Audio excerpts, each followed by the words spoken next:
స్థానిక సంస్థల బలోపేతానికి కేంద్ర రాష్ట్ర ప్రభుత్వాలు అందించే ఆర్థిక సాయంతో పాటు సొంత ఆదాయ వనరుల పెంపుపైన అధికారులు దృష్టి పెట్టాలని సీఎం చంద్రబాబు సూచించారు.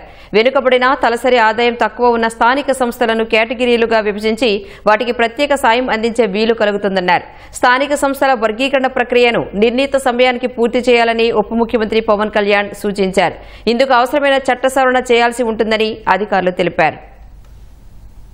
సచివాలయంలో 5వ రాష్ట్ర ఆర్థిక సంఘం సభ్యులు ముఖ్యమంత్రితో సమావేశమై తమ సిఫార్సులను సీఎంకు అందజేశారు. స్థానిక సంస్థల బలోపేతానికి ఆర్థికేతర అంశాలపై ఆర్థిక సంఘం సిఫార్సులు చేసింది. పంచాయతీల అభివృద్ధికి ఏటా ఉపాధి హామీ సహా వివిధ రూపాల్లో సమకూరుతోన్న నిధుల మొత్తాన్ని క్రోడీకరించాలని సీఎం సూచించారు. పంచాయతీల నిర్వహణకు ఏ మేరకు అవసరాలు ఉన్నాయో గుర్తించి ప్రక్రియను పూర్తి చేస్తే ఏ విధంగా సాయం అందించాలి, స్థానిక సంస్థల్ని ఏ విధంగా బలోపేతం చేయాలి అనే అంశాలపై విధి విధానాలు రూపొందించడానికి వీలు కలుగుతుందని తెలిపారు. ఉపాధి హామీ పథకం కింద పెద్ద ఎత్తున కేంద్రం నుంచి నిధులు వస్తున్నా ఆ మేరకు ఆస్తుల కల్పన జరుగుతుందో లేదో అనే విషయాన్ని నిరంతరం పరిశీలించుకోవాలని దిశానిర్దేశం చేశారు. స్థానిక సంస్థలు స్వయం సమృద్ధి సాధించేలా అధికారులు ప్రయత్నించాలన్న సీఎం పట్టణ స్థానిక సంస్థలను బలోపేతం చేసి మరిన్ని ఆదాయార్జన మార్గాలను అన్వేషించాలని సూచించారు. ప్రభుత్వ నిధులను సద్వినియోగం చేసుకోవాలన్నారు. ఆ బాధ్యత స్థానిక ప్రజాప్రతినిధులదేనన్నారు. వనరులు తక్కువగా ఉండి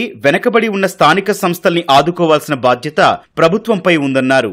ఆస్తి పన్నుల వసూళ్లు ఎంత జరిగాయి, ఇంకెంత బకాయిలు ఉన్నాయో లెక్కలు తేల్చాలని అధికారులకు ఉప ముఖ్యమంత్రి పవన్ కళ్యాణ్ సూచించారు. ప్రజలు చెల్లించే పన్నుల వివరాలు ప్రతిదీ ఆన్లైన్ చేయాలని నిర్దేశించారు. గ్రామాల్లో పౌల్ట్రీ పరిశ్రమలకు సంబంధించిన వివిధ అంశాలపై పూర్తి స్థాయిలో అధ్యయనం చేయాలన్నారు. గ్రామ ప్రజలకు పౌల్ట్రీ పరిశ్రమలకు ఇబ్బంది లేని విధానాన్ని తీసుకురావాలన్నారు. ఆర్థికంగా రాష్ట్రం కొన్ని సవాళ్లు ఎదుర్కొంటోందని 5వ రాష్ట్ర ఆర్థిక సంఘం వివరించింది. 2023-24 ఆర్థిక సంవత్సరంలో రాష్ట్ర సొంత ఆదాయం కన్నా జీతాలు, పింఛన్లు, వడ్డీ చెల్లింపులకు ఖర్చు పెట్టే మొత్తం 111% ఉందని వెల్లడించింది. రాజధాని నిర్మాణం, సూపర్ 6 హామీల అమలు వంటి లక్ష్యాలున్నాయని స్పష్టం చేసింది. 2025-26 నుంచి 2029-30 వరకు పంచాయతీరాజ్ సంస్థల రిసోర్స్ గ్యాప్ 7033 కోట్లు ఉంటుందని ఆర్థిక సంఘం లెక్క తేల్చింది. పట్టణ స్థానిక సంస్థల రిసోర్స్ గ్యాప్ 2016 కోట్లుగా ఉందని, ఆస్తి పన్నుల డిమాండ్ కలెక్షన్ మధ్య భారీ వ్యత్యాసం ఉందని తెలిపింది. జూన్ 2024 వరకు గత ప్రభుత్వం చెల్లించకుండా వదిలేసిన గ్రామ పంచాయతీల విద్యుత్ బిల్లులు